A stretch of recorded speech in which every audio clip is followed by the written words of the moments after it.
Thank you. What an honor to be with you.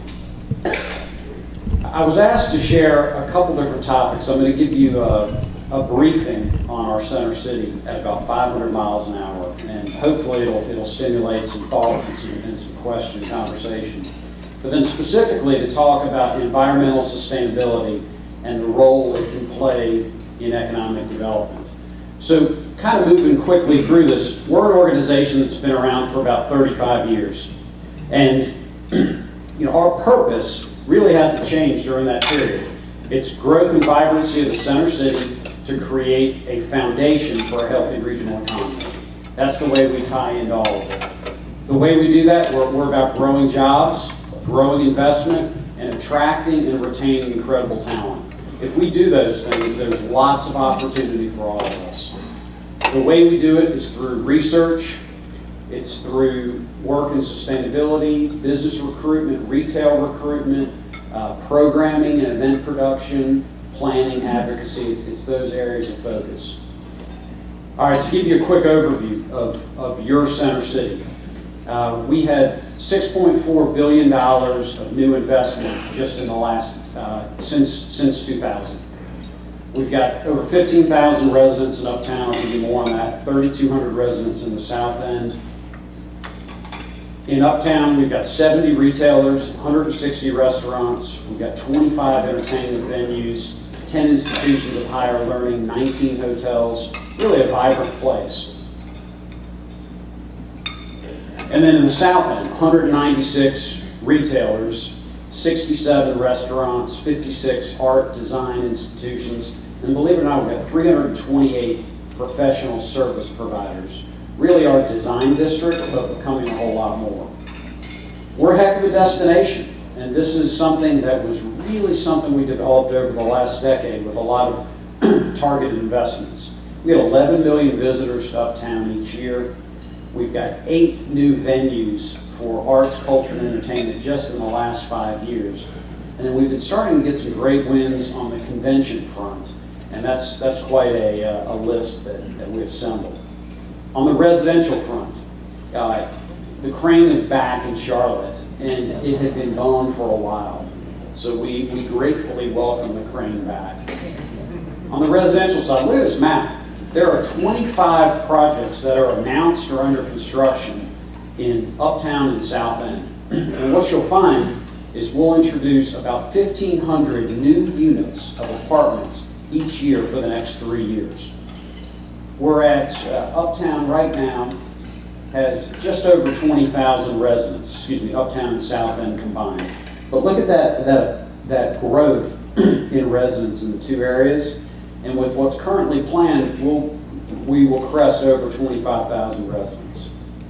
And it's projects like the Silo South End, the Children's Klein project that's right there at the elbow between Romare Bearden Park and the new BB&T ballpark.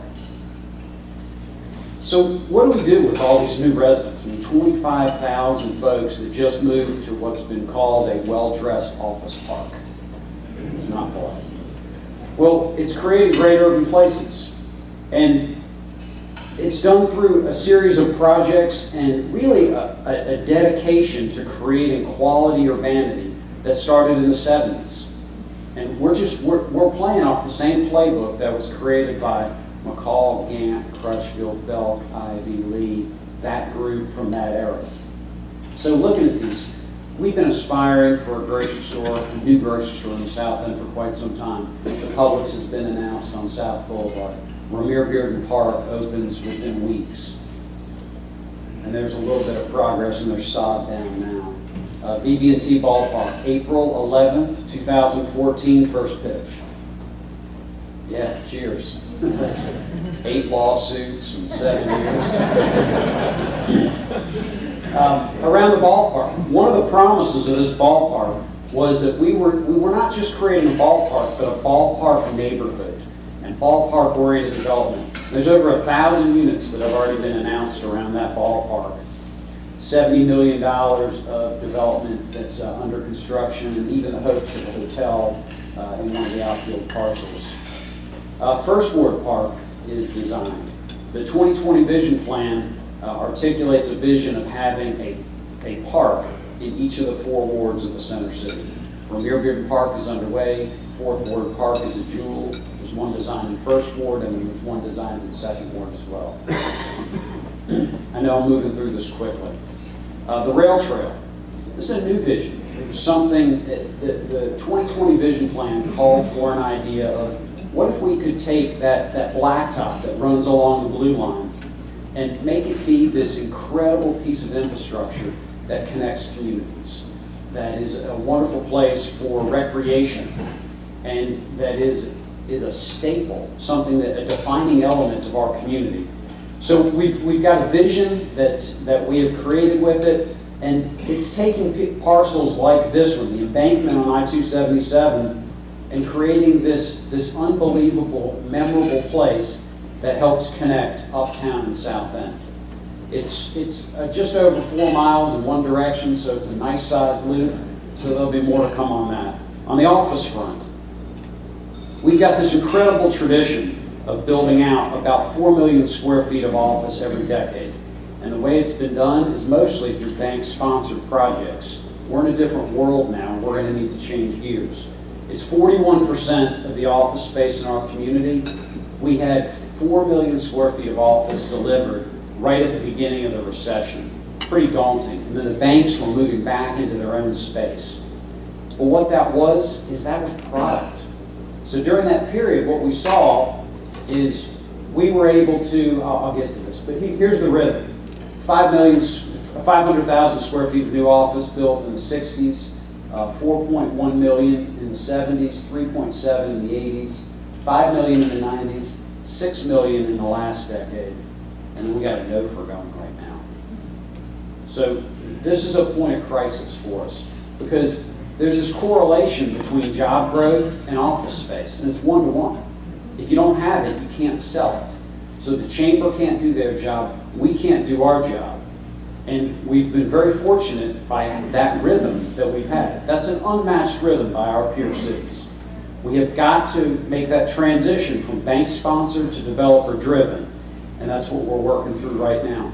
But that period, going into the recession, we grew employment uptown by 23% during a really tough period, and it's because we have product to sell. And we've now got over 100,000 employees in uptown. We've got very few blocks of space that are left.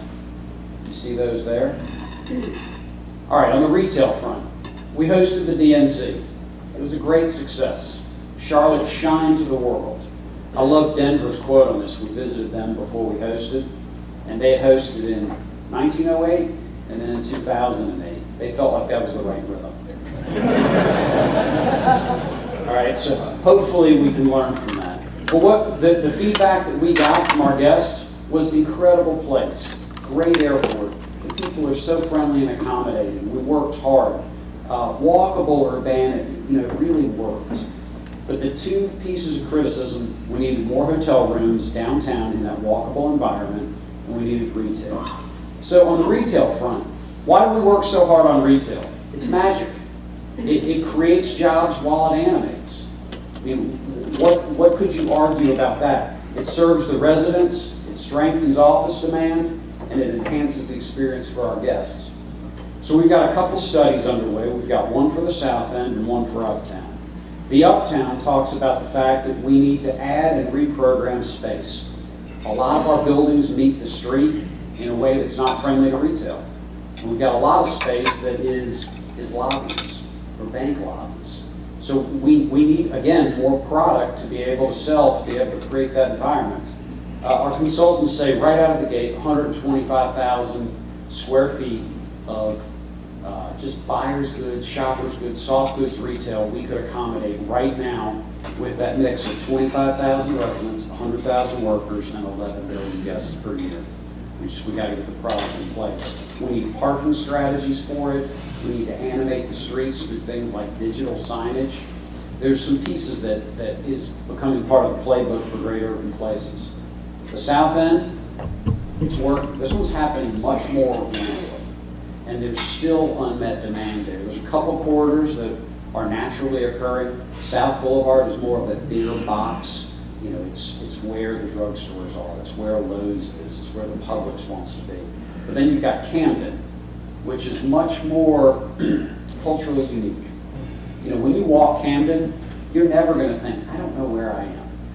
You know, am I in Alston? Am I in Boston? No, if you're in Charlotte, that place is so unique to us because there's tons of adaptive reuse that has been done very effectively there. But we're going to need to work on a parking strategy and improving the walkability and bikeability of the South End. On the hospitality front, again, exciting things going on. We've got 4,400 hotel rooms in the center city.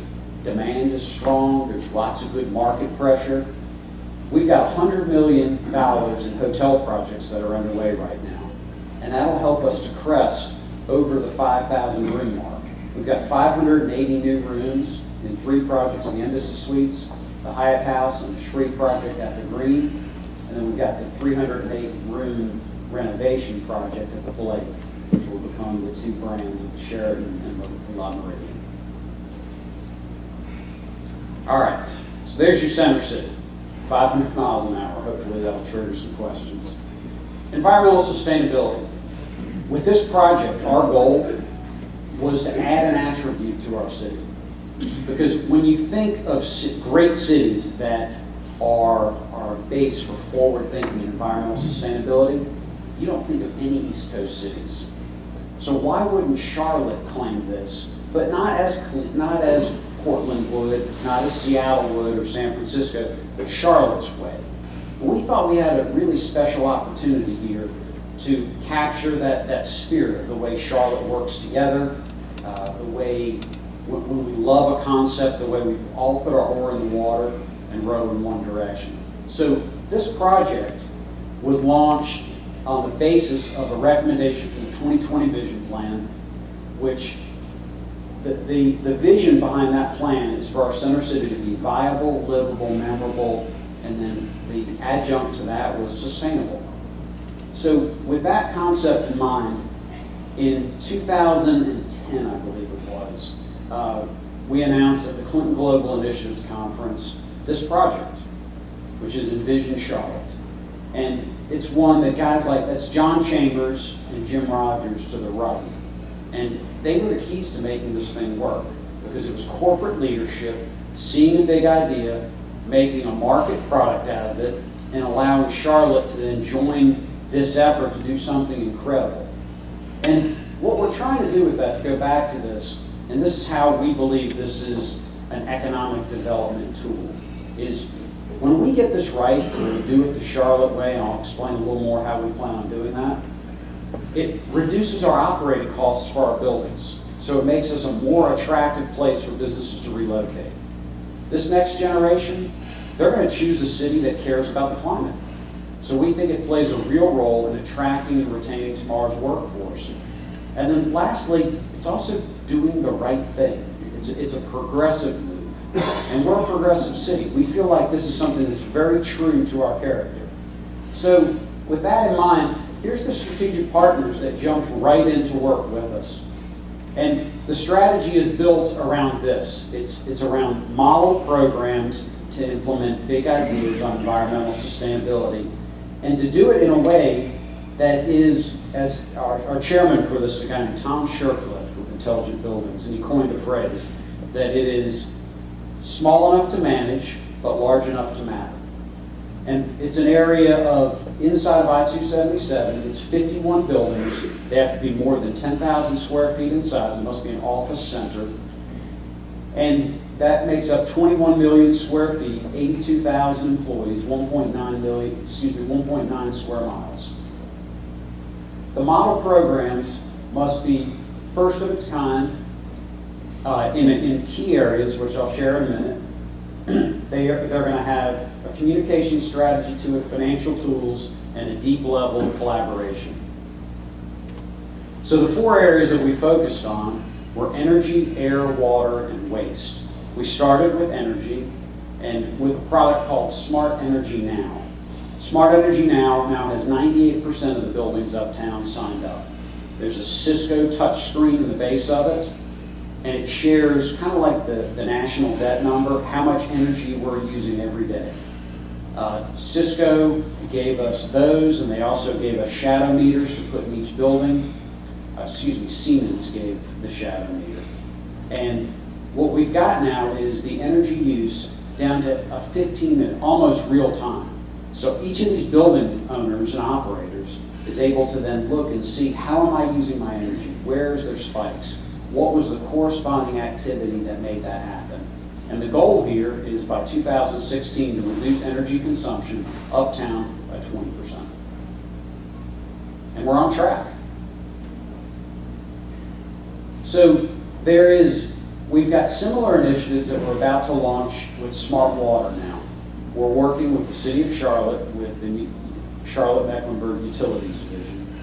And then we've done a waste audit of uptown, and we've got some initiatives that we're working on with air. We're excited about this. This is something that has captured the attention of the foundation community. We've recently hired Executive Director Amy Alsaker, is the Executive Director of Vision Charlotte. It's a freestanding 501c3. We've got a great board. We've got a great Executive Advisory Committee. We really think this adds an attribute to our city. I'm glad to answer any questions you have. I know I moved through that quickly. Yes, sir.